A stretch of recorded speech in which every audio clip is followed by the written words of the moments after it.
Moscow is divided into, inside the garden ring, which is pretty much the city center. Most businesses are inside the garden ring, and that's where it would be a great area, for example, for married couples, for individuals, for people without children, or younger children maybe, if they had younger children who weren't in school yet. That would be a great area for them to live. Everything's right there. You have shopping, you have entertainment, you have restaurants, everything's in the center. You're right inside the garden ring. If you're taking the metro, all of the metro stops are there and very, very convenient. Outside the garden ring, if you go to the east or the southeast, in the east there's one international school, and in the southeast and the south there's not really very much of an expat community. The expat community is more to the west, the northwest, where the compounds are, the north somewhat, and to the southwest somewhat.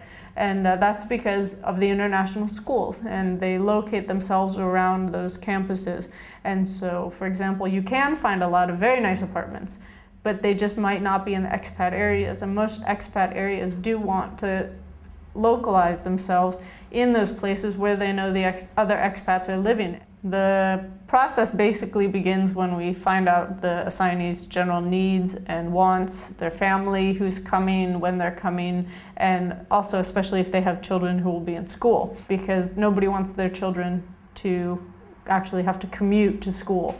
Or it's focused around the office because nobody wants to have to sit in Moscow traffic for 2 hours a day, which is very possible, unfortunately. And once we find this information out, we go to the realtors and we provide them with this basic information as well as the budget that they're looking to spend, and come up with a general list of properties that we screen prior to presenting them to the assignee who will be coming on the home search itself.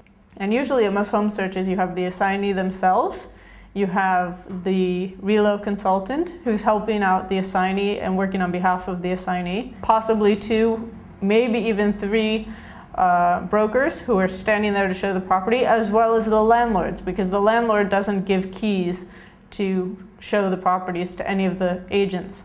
And then as a big group, in most cases, you go visit properties and you review what's there and look at the properties, see what might work, what might not work, and eventually, if all goes well, you find a property that you like and you start negotiations. During the property viewings and negotiations, nothing is final until the lease is signed, unfortunately, and even in some cases until the actual handover has happened and money has been received. And usually the payment is a big issue. So in a lot of cases, payments are in rubles. Rubles are not transferable from abroad. It's not a convertible currency, which means that companies really need to be aware of this and confirm how they will be making their payments.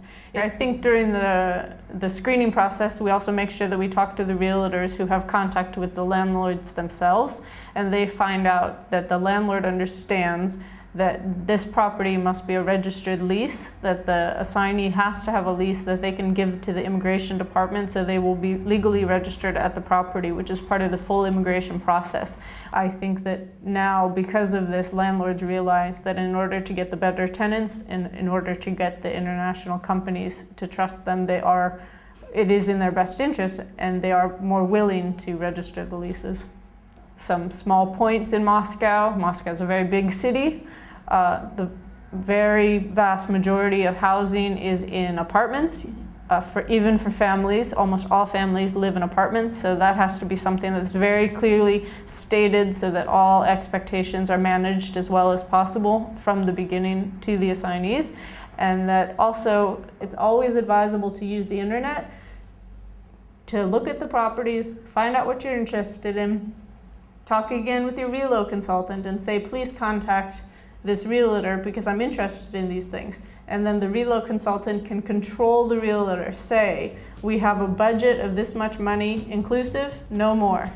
And then that means that you won't get anything above your budget, and you'll only get properties that are in the proper areas and that fit the needs, truly fit the needs that you're looking for.